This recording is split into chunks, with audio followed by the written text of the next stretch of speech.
नमस्कार दोस्तों, welcome to trade and invest. मैं हूं राजेश कुमार और आज मैं बात करने वाला हूं आपसे एक स्मॉल कैप कंपनी के बारे में जो कि बहुत ही अच्छा खासा पोटेंशियल लगता है एक मल्टी बैगर बनने का। तो जिस कंपनी के बारे में डिस्कस करने वाला हूं उसका नाम है डोडला डेयरी। आपको यहाँ पे दिख रहा है। मैंने उस कंपनी का वेबसाइट ओपन करके रखा है ताकि मैं आपको दिखा सकूं कि आखिर वो क्या क्या प्रोडक्ट बनाती है। तो बेसिकली नाम से हमको दिख रहा है कि एक डेयरी कंपनी है और ज़्यादातर जो इसका मार्केट है वो साउथ में और बॉम्बे की तरफ आपका ज़्यादा ये भी ऑपरेट कर रही है और धीरे धीरे ये नॉर्थ में भी एक्सपेंड करने का ट्राई कर रही है। लेकिन अगर हम देखें तो इसका प्रोडक्ट नॉर्मल जो आपको दूध बिकता है वो पैकेज्ड मिल्क है, आइसक्रीम है, दही है और साथ साथ ये लोग मिठाइयाँ बनाना भी स्टार्ट कर चुके हैं जिसमें मार्जिन बहुत ही हाई होता है। ये जो बिजनेस है वो काफ़ी सिंपल सा है। आपको बस सिंपली जो फार्मर्स होते हैं उनसे दूध प्रोक्योर करना पड़ता है, जमा करना पड़ता है और अपने चिलिंग सेंटर्स में ले जाके स्टोर करना पड़ता है और पैक करके फिर उनको बेचना पड़ता है। तो ये एक FMCG बिजनेस बोल सकते हैं जो कि फास्ट मूविंग कंज्यूमर्स है। यानी ये ऐसा नहीं कि आपको शेल्फ में पड़े रहेंगे, बहुत दिन बेकार हो जाएंगे। ये आपका डेली इनका बिकता है तो इनका कैश फ्लो भी काफ़ी अच्छा खासा रहता है इस केसेस में। अगर हम दोस्तों देखें, इंडिया की सबसे बड़ी जो डेयरी कंपनी है या कॉर्पोरेशन है वो अमूल है। लेकिन अमूल क्योंकि कंपनी नहीं है, वो स्टॉक मार्केट में लिस्टेड नहीं है, तो जो नेक्स्ट हमको जो ऑप्शन मिलता है, हमें एज ए इन्वेस्टर आपको जो शेयर इन्वेस्ट करने का जो मौका मिलता है दूसरी कंपनीज में ही ढूंढना पड़ता है। तो डेयरी कंपनीज जो है जो लिस्टेड है उनमें से एक है डोडला डेयरी, फिर एक हेटसन एग्रो बोल के भी है और एक हेरिटेज कंपनी बोल के भी है। तो हेरिटेज में जो है उसके प्रॉफिट्स थोड़ा डाउन होते जा रहे हैं और हेटसन जो है इसका अच्छा खासा कंपटीशन है, लेकिन दोनों का एरिया, काम करने का एरिया अलग अलग है तो उतना ज़्यादा कंपटीशन भी इसमें नहीं है। सब अपने अपने जगह पे जो लोकल डेयरी का जो नॉर्मली होता है वो लोकल एरिया में ही ज़्यादा लोग अच्छे से एक्सपेंड कर सकते हैं। तो इनका साउथ में काफ़ी अच्छा खासा रेंज है और काफ़ी अच्छा खासा फार्मर से ये लोग प्रोक्योरमेंट कर पाते हैं। तो ऑल ओवर वर्ल्ड में भी इनका प्रेजेंस है। इनका अफ्रीका में और सिंगापुर में भी थोड़ा बहुत कंपनीज है जहाँ पे भी अच्छा खासा ग्रोथ हमको मिल सकता है। अब दोस्तों इनके नंबर्स हम देख लेते हैं एक बार कैसा है, फंडामेंटल्स नंबर कैसे। तो इस कंपनी का अगर मैं मार्केट कैप देखूँ तो सिर्फ 3000 करोड़ का है। प्राइस टू अर्निंग देखें तो सिर्फ 22.25 का है, यानी इसको हम फेयरली वैल्यूड बोल सकते हैं। ज़्यादा महंगा भी नहीं है और बहुत ज़्यादा सस्ता भी नहीं है। प्राइस टू बुक देखें तो 3.46 है। दोस्तों यही चीज़ अगर मैं कंपेयर करूँ आपको हेटसन एग्रो से जो कि इसका कॉम्पिटिटर बोल सकते हैं, उसका प्राइस टू अर्निंग काफ़ी हाई है, 111 के आसपास है और प्राइस टू बुक भी 9 टाइम्स है जो कि इससे काफ़ी ज़्यादा आपको बड़ा दिख रहा है। फेस वैल्यू 10 है, यानी कि फ्यूचर में हमें अच्छा खासा बोनस और स्प्लिट भी मिल सकता है, लेकिन उसके लिए हम सिर्फ उसके लिए इस कंपनी में इन्वेस्ट नहीं करने वाले। डिविडेंड यील्ड 0 है। तो चलता है दोस्तों कि छोटी कंपनी है, जब कंपनी बड़ा होगा तभी डिविडेंड दे तो अच्छा रहता है, क्योंकि अभी इस कंपनी को एक्सपेंशन में ज़्यादा ध्यान लगाना चाहिए। कैश 60 करोड़ के पास है और डेट 0 है, तो बहुत अच्छी बात है। प्रमोटर होल्डिंग 62% है, ये भी काफ़ी अच्छा खासा है। अर्निंग पर शेयर 22 है। सेल्स ग्रोथ इन लोगों का 14% है। ROE ROC अगर देखें तो ये भी काफ़ी सेटिस्फैक्ट्री है। प्रॉफिट ग्रोथ में ये जो है हेटसन एग्रो से थोड़ा ज़्यादा है। हेटसन एग्रो का प्रॉफिट थोड़ा बहुत कम चल रहा है, 19% के आसपास चल रहा है और डोडला डेयरी का 26% चल रहा है जो कि अच्छा खासा ग्रोथ दिखा रहा है। अब दोस्तों अगर मैं इसका 5 साल का अगर एवरेज देखूँ, नंबर्स क्या दिखाता है। सेल्स ग्रोथ जो है वो पिछले 5 साल का एवरेज 8.26% है, 3 साल का 9.47% है और पिछले 1 साल का देखें तो 14.13% है।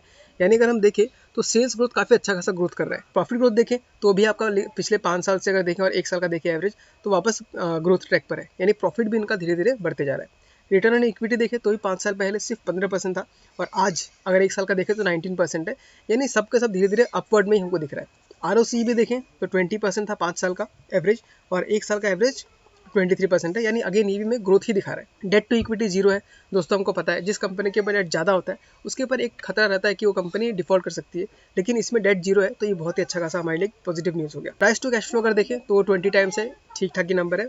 दोस्तों प्राइस टू कैश फ्लो का मतलब ये होता है कि जितना कैश फ्लो कंपनी में आती है उसके हम कितना गुना हम उसको वैल्यू कर रहे हैं, मतलब कितना ज़्यादा हम पैसा देने को रेडी है। तो जितना पैसा वो लाती है उसके 20 गुना हम उसको कंपनी को एक्वायर करने के लिए देने के लिए रेडी है, इसका मतलब ये देखो। तो ये भी काफ़ी फेयरली वैल्यूड है, 20 से 25 तक हम फेयरली वैल्यूड मानते हैं। इंटरेस्ट कवरेज रेशियो भी देखिए 23 है, ये पॉजिटिव होने से अच्छा होता है, नेगेटिव होने से काफ़ी दिक्कत होता है, तो 20 टाइम्स जो है काफ़ी अच्छा है। अब दोस्तों चलिए देख लेते हैं इसके बैलेंस शीट पे एक नज़र। हमें यहाँ पे देखें तो शेयर कैपिटल हमको 2015 से दिखा रहा है जो कि 3 स्टेबल था, लेकिन उसका 22 में 20 में 58 59 काफ़ी हो गया।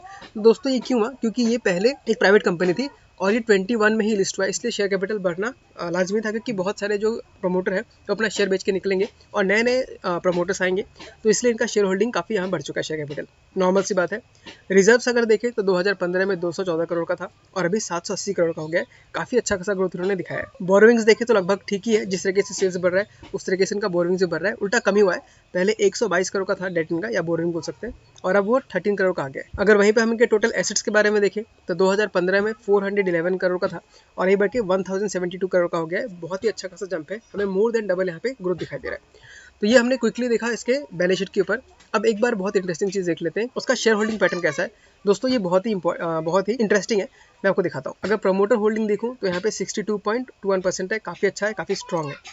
म्यूचुअल फंड्स का होल्डिंग देखूँ तो वो भी रेगुलरली ग्रोथ कर रहा है।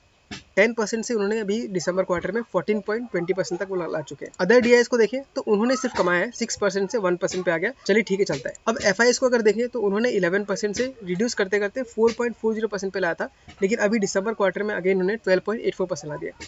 अब हम देख सकते हैं कि जितना भी मोटा मोटा जो पैसा है वो बड़े बड़े प्रमोटर के पास, स्ट्रॉन्ग होल्ड्स के पास ही है। वहीं पर अगर रिटेल के पास देखूं तो रिटेलर्स के पास पिछले साल 16% का था, लेकिन इस बार सिर्फ 9% का ही रह गया है। तो हमें दिख रहा है कि रिटेलर्स के पास जो है बहुत ही कम होल्डिंग बची है, और जब भी ऐसा होता है और जब डिमांड आता है तो स्टॉक काफी अच्छा खासा बढ़ता है, क्योंकि उसमें आपके पास फ्री फ्लोटिंग शेयर बहुत ही कम होते हैं और डिमांड काफी ज्यादा होने की वजह से शेयर काफी ज्यादा मल्टीप्लाई कर सकता है। तो इन सब के बेसिस के ऊपर मुझे ऐसा लगता है कि जो डोडला डेयरी है वो आराम से 2 से 3 गुना हो सकता है, अगर हम सिंपली वैल्यूएशन को भी नजर देके देखें तो भी। अब मैं यहाँ पे इसका चार्ट देख लेता हूँ, टेक्निकल चार्ट हमें क्या बताता है। तो आईपीओ में लिस्टिंग होने के बाद इसने कंटिन्यूअसली डाउनफॉल दिखाया है, और इसने अभी तक 18% का या 19% का हमको नेगेटिव लॉस दिया हुआ है।